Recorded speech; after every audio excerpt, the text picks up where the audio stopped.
Hello and welcome to Reporters, the show that brings you the best of France 24 reporting from around the world. Today we're focusing on Egypt. In the wake of the revolution, there's been an explosion of violence against the Coptic Christian community there. Anger has flared up into deadly riots, and houses, shops and churches have been set ablaze. With the power of Egypt's police state weakened, Copts have told of a rise in hostility against them. Sectarian violence has flared between Christians and some Salafist Islamic movements, although many Egyptians, both Copts and Muslims, want only to live alongside their neighbours in peace. France 24 senior reporter Alexandra Renard went to Egypt to visit the communities living in fear.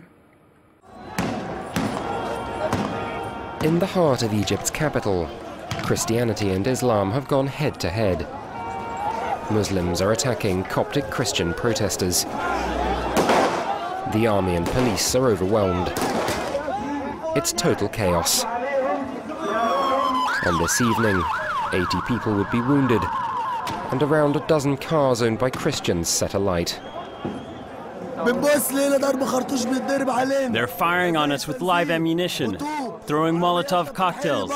They're setting fire to our vehicles. Look. Listen, we're only here to demonstrate peacefully. But our own people are attacking and killing us. It's youths and thugs from here who are fighting among us. The period of the revolution and January the 25th, that was chaos too, but no one attacked anyone else. How is it that things are changing now? This is proof that there are people from the outside who want to divide us. Islamists, the former regime's thugs, or external influence. It's impossible to know the identities of the Muslims taking on Egypt's Coptic Christians. But the objective seems clear: to destabilize the country by straining already fraught relations between the faiths.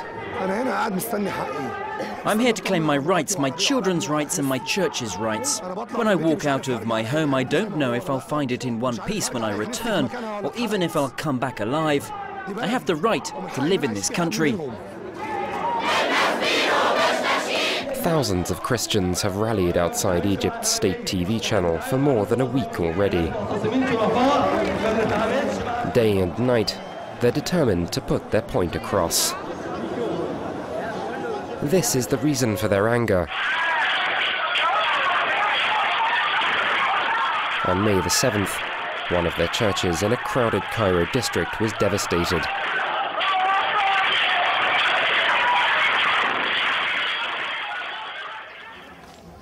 On the same day, hundreds of Copts and Muslims clashed just meters away, and all because of a rumor. A Christian woman had apparently converted to Islam and been detained in the church in question. The violence left 15 dead and 200 injured. Some of the people belonging to our church were in front of it, right where the tank is now. They were being shot at, so we had to come back this way, towards the church. This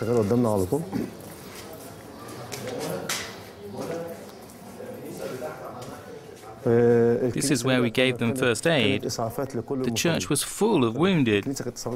We even let a Muslim in. He had been asking for help. The priest let him into this room to calm him down and give him some water.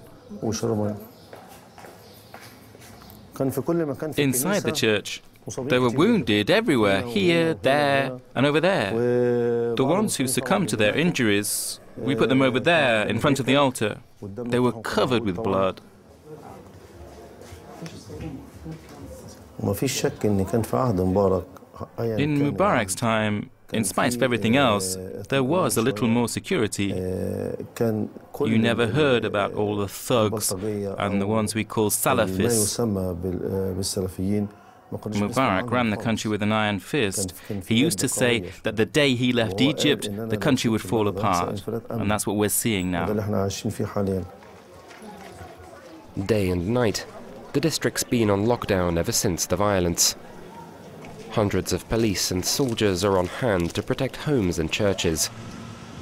A curfew, daily searches. The army's making sure there's no chance it'll lose control of the country.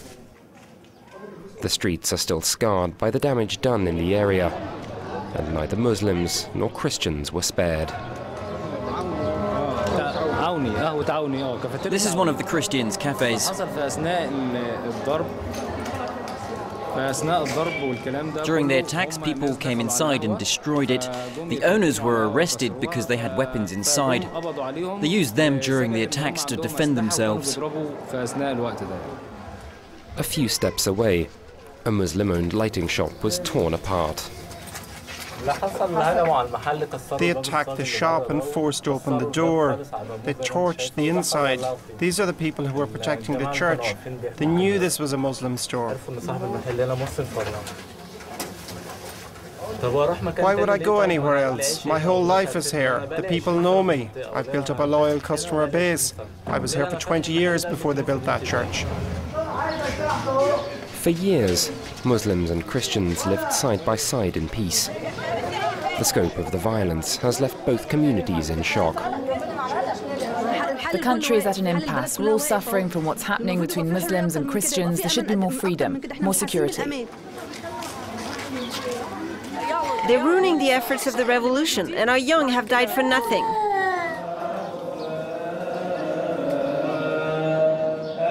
This is the first Sunday Mass since the events of May the 7th. The church has only just been put back together, and Cairo's Copts have started coming back to worship.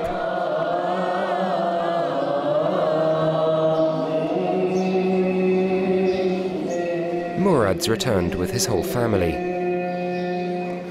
He was there the day of the clashes.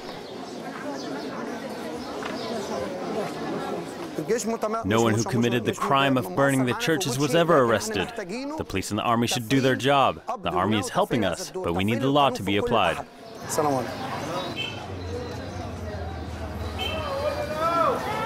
If there's a happy situation, then we're happy together. And if there's a misfortune, then we share that too. And if there's a death, then we'll go to the church with them. And if we have a death, they'll come with us to the mosque.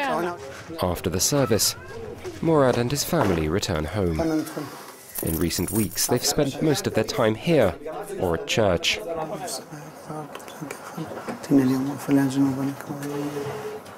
As with every meal, the door is always open. Christians and Muslims are both welcome.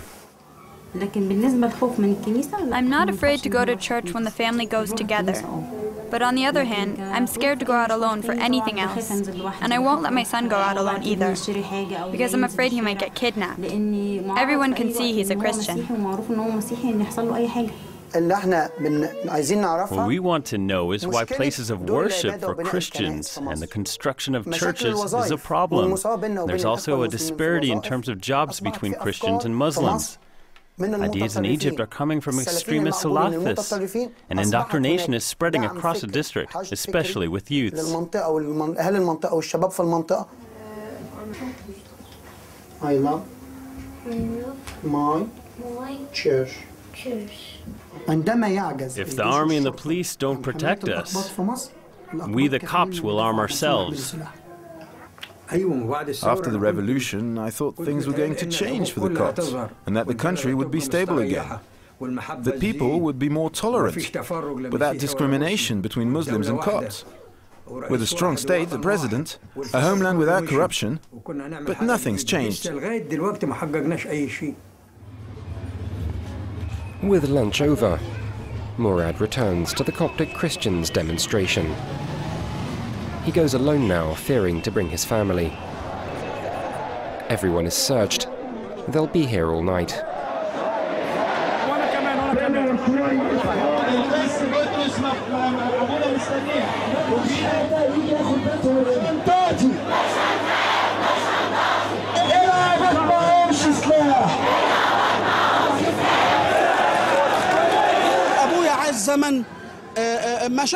My father lived his whole life without rights. Maybe I'll get some of mine. But right now I'm doing this for my son. So he'll have all of his. I've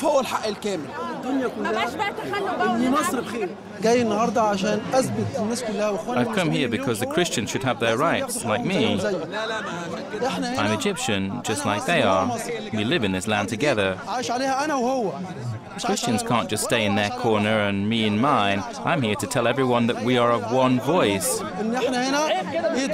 Some people thanked me for coming and others insulted me, but they're all welcome in my house. Most Copts see Salafists behind their problems. Under Mubarak, the movement was forbidden. Now, people like Mustafa are coming out of the woodwork. My Egyptian friends thought I should shave and hide my beliefs to be able to work at an international company. But it all went fine. I introduced myself and no one gave any importance to my beliefs. I take breaks every day to pray, and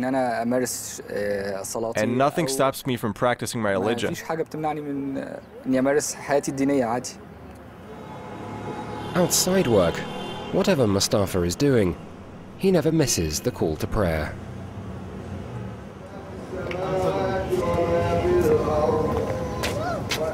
The sooner you get to the prayer, the better. God loves when you're on time for his prayers. Let's put it at that. So that's why I was rushing to get inside, so not to miss a lot of the prayer. Salafist doctrine forbids listening to music, holding a girl's hand or going out too much. Tonight, however, Mustafa's making an exception. I disagree with and belief with Christians, but that doesn't mean that I should treat anyone in a bad way. That's their belief. I'd like them to be with my belief, but I like for them to have the best, and for me to have the best. Mustafa's gone to meet a Christian colleague in a club for engineers. The best thing would be to create a dialogue between religious leaders and politicians, so they could reach an agreement, make proposals, and organize a referendum. We need more and more reconciliation, to look for longer at what is possible between our two communities, to find common ground, because both religions have a lot of similarities. For these two men, religion doesn't have to be about conflict. It's not only possible to work together, but to find solutions to get their country back on its feet.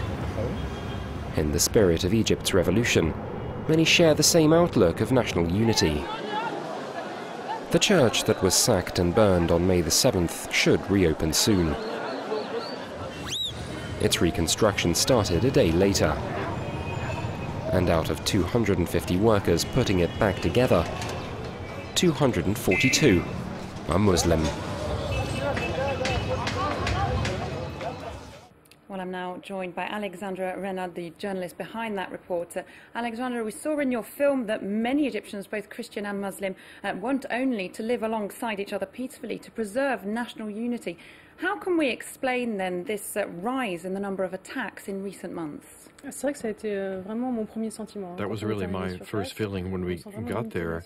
You feel that there's really a sense of national unity, and in our report, people say this. With the revolution, we really believed that young and old, that there would be no corruption, no more dictatorship, no more professional issues. We were headed towards national unity, but unfortunately there are attacks. Why? Because there's a political vacuum, and people are taking advantage of that. Probably this would be people from the former regime who are trying to create chaos to try to come back, or Salafists as well. This is an extremist group that used to be forbidden and no longer forbidden, and they're trying to find their own, take their place in the political landscape. Or perhaps an outside force, perhaps Saudi Arabia, which would like to avoid the revolution spreading to their country. Now, in terms of the context here, Alexandra, how big is the Coptic community in Egypt? What proportion of the population do they represent? There are roughly 8 to 10 million people out of a population of 80, so roughly 10%. It's not that much, it's a minority. Even if the Orthodox Christians with Muslims that represent they're really a minority. They have no representation in parliament or in the government. They are totally absent in the justice system, in the university system, and in all safety organizations such as the police and so forth. They are a minority, and they're an easy prey. Is there a sense in which some Coptic Christians in Egypt felt safer under the Mubarak regime? That makes sense because under Mubarak, all of the churches were protected by the police on an ongoing basis. And during the revolution, no more police, no more army. It worked well for 2 weeks, and then the attack started. So the Copts are kind of missing the safety that they used to enjoy.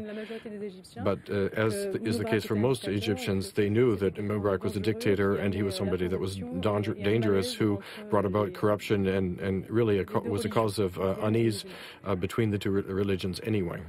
What role are the Egyptian army and security forces playing here?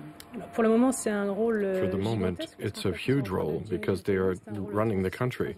This is a transition period. The elections will probably take place this fall. For the moment, they're there. And when there are attacks, they intervene, but they intervene very late on. This is kind of a classic. When anything happens, they show up too late. The situation fixes itself. And 3 hours later, the army gets there, but they often get there way too late, and that's what they're being criticized about. All right, thank you very much indeed, Alexandra Renard, and thanks to you at home for watching. Stay tuned to France 24.